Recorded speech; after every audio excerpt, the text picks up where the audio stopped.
Welcome to Cybersecurity Sense, a weekly podcast providing updates and insight into the latest in cybersecurity, brought to you by LBMC Information Security. Now, here's your host. Hi, I'm Bill Dean, Senior Manager here at LBMC Security. Thank you for joining us. Today, we're going to discuss how a complex situation, such as an incident or the response to that incident, can actually be based on some common sense. It doesn't have to be as complex as what we sometimes make it. To give full credit, the basis for this podcast actually comes from an awesome article written by Kevin Beaver for toolbox.com. There will be a link in the show notes. After leading incident response practices for about 10 years, he does a great job of summarizing many of the same situations that I've observed. Again, the link will be in the show notes. So let's just start out by being honest. No one desires the experience of having to endure an incident. This is likely why organizations really just don't plan for an incident by creating their incident response teams, creating an incident response plan, or even testing their capabilities just to see how well they would do.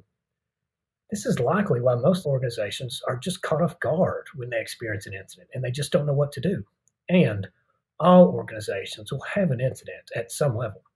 Responding to an incident does not have to be as complex as we often make it. It's all about what happened, how did it happen, when did it happen, and what data was at risk. When we've figured that out, then we can get back to what we do best. It is important to stress that incident response issues are no longer just an IT issue for the organization. Legal issues are involved. Everyone has data of value.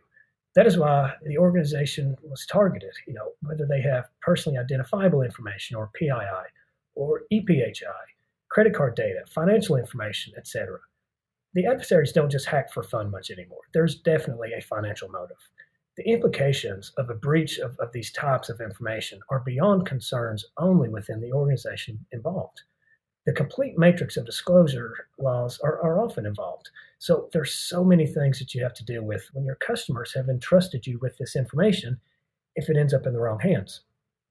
To endure your incident, you just need to focus on certain things. Develop your incident response team. Again, this isn't 2002. Incident response is no longer just an IT issue. You will need the IT expertise, but you also need management, legal, maybe even human resources. Public relations is often going to be involved depending on the type of breach. You need these roles on your team. Everyone needs to know who makes which decision and why. So, in developing your team and your plan, that is a crucial aspect that many times we find to be a problem. Who is going to make which decision and who has the authority to do so? You must clearly define what an incident actually is in your incident response plan. You really need to define what's the difference between an event and an incident. While that seems simple, oftentimes it can be pretty complex. You'll also need to consider, do you need third-party resources? Incident response expertise, outside legal counsel, public relation companies. Who would you need to contact?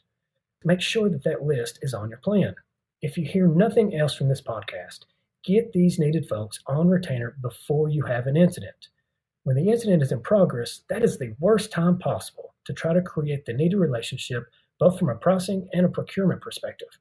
If it takes 3 days to get a contract through procurement, you're in an issue because you can't get the needed help until the contracts are in place.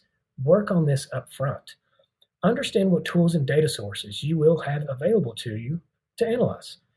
A SIM logs, net flows, local logs, depending on where that information is coming from. Malware alerts. Incident response is often about proving the negative. Do you have what you need to do that? If not, understand what those deficiencies may be and determine whether or not you want to put those in place. Does your plan work, and do you have the evidence sources that you need? How do you know?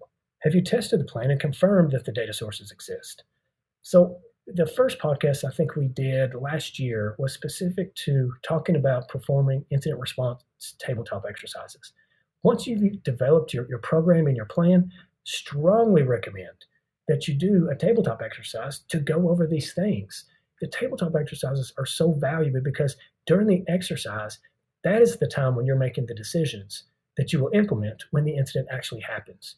You don't want to be in a position in which you don't know what you're going to do. So prepare for it. Take a couple of hours, bring in lunch, and have someone, either internal or external to your organization, facilitate that tabletop. Each time you will get better, and it is a time well spent, and you're definitely going to get a return on that. So some takeaways. A computer security incident is something that no one wants to endure. We all realize that. However, there is some certainty that you will experience one to some level at some point. It may not be a huge data breach, but you are going to have some sort of computer security incident. Working through an incident does not have to be black magic if you plan accordingly. Take the things that we've talked about here, begin your process. If we can do anything to help you, please reach out. If you do not have an incident response plan or a program, you need one. If you're not comfortable creating that, find someone that can. If you've not tested the plans involving the people, processes, technologies, you need to do this. If you need outside help to do that, find it. This is your opportunity to test yourself and make decisions to execute during the actual incident, just as we mentioned before. The incident is coming. Take the time now to prepare for it. Some upcoming speaking engagements: the LBMC Information Security Team members, Mark Burnett, which is shareholder Stuart Fay, Matt Smith, and myself, we're actually going to be outlining the key steps that any company can take to avoid suffering a data breach during a National Technology Council Tech Talk. And we're actually going to do it TED Talk style. So each of us are going to spend about 12 minutes to talk first person about what's going through our heads, what we're doing, from the attacker perspective from the incident responder, and actually, from a controls perspective, things that you can do to kind of prevent those things. The event is free. Lunch is going to be provided. There's going to be a link in the show notes to allow you to sign up for that. Second, I'm actually going to be participating on a panel on Wednesday, August 15th, titled Cyber Threats and Crisis Response here in Knoxville. So if you have an opportunity, come on out to see that, and I'll put that link in the show notes also. In closing, thank you again for listening. Tune in next week for our next episode. As always, if you have a particular topic that you'd like to hear in this podcast, please contact me at bdean@lbmc.com. To learn more about LBMC Security and the services we provide, please visit lbmcsecurity.com.